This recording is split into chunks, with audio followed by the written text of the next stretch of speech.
17% de baisse du dollar en les 45 derniers jours.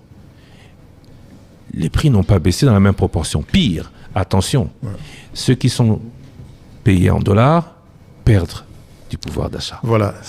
À eux, vous dites quoi? Vous promettez quoi? Quel est l'avantage pour eux de voir un dollar qui perd de sa valeur? Qu'est-ce qu'ils vous disaient quand le dollar gagnait de la valeur? Ils étaient contents, puisque ceux qui touchent en dollars touchaient encore plus. Et que disaient ceux qui sont payés en francs quand le dollar gagnait de la valeur? Ils allaient négocier avec le gouvernement, puisque les indices calculés avec le gouvernement de leur prix étaient établis par rapport au dollar. Non. Nous ne serions pas en train d'avoir cette discussion, Christian, si notre passé ne nous avait pas, je ne veux pas dire gratifié, mais mis entre les mains du dollar, ce lourd fardeau de la dollarisation. On ne serait pas en train de dire en dollars, en francs, et ainsi de suite. On serait en train de parler de notre monnaie, le franc congolais. On ne serait pas en train, vous et moi, sur votre téléphone, en train de, sur XE ou quoi, en train de convertir, j'ai perdu combien en dollars, je suis payé en dollars. Voilà. Jusqu'il y a quelques semaines, on n'entendait pas des cris. Les gens disaient, ah, dollar est télémie, dollar est instable, dollar est instable. Chacun faisait ses calculs en fonction de ce taux-là. Et puis, il y a eu un décrochage. Peut-être que le mot, voilà.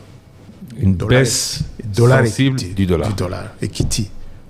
Les gens disent, ils ont une courte joie. Nous avons répondu en disant, non, c'est sérieux. Ce mouvement, ce n'est pas un feu de paille. Et il n'est pas consécutif, parce qu'on veut là répondre à une question des auditeurs, il n'est pas relatif à une perte de la valeur du dollar par rapport à l'euro. Le dollar, c'est même, ces derniers mois, sur la même période, a même pris de la valeur par rapport à l'euro. Bon, ça c'est déjà ce qui se passe sur le marché international de change, parce que le président Trump, il a bien voulu un dollar faible. Est-ce que ça s'est répercuté chez nous? Non. Voilà, le dollar, c'était... il était toujours ce qu'il est. Non, il s'était déprécié par rapport aux autres monnaies ces derniers temps. Est-ce que maintenant, on ne serait pas, nous, en train de rattraper la dépréciation précédente? Parce que c'est même pas ça. Je crois que ce qui s'est passé, vous aurez le loisir d'interroger monsieur le gouverneur de la Banque centrale. Nous le recevons ici jeudi en Lingala. Mais voilà, il vous expliquera, parce que lui, c'est le patron de la politique monétaire. Le gouvernement, il s'occupe des aspects budgétaires.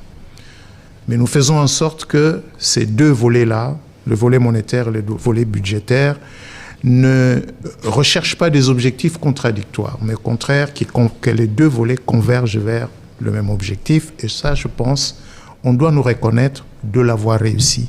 En arrêtant la dépréciation du franc congolais pendant un peu plus d'1 an, et cette fois-ci, en réussissant cette correction. Parce que, est-ce que le taux de change, vous allez dire que je suis trop technique là, mais est-ce que le taux devait être à 2850 et peut-être pas 2350 ou 2450, je ne sais pas. Vous cherchez le taux d'équilibre là. Oui. Donc laissons... Le marché a réagi, n'est-ce pas? Il y a des décisions qui ont été prises, le marché a réagi. Nous, on n'interfère pas, on laisse faire le marché. Il nous dira où il va se stabiliser. Mais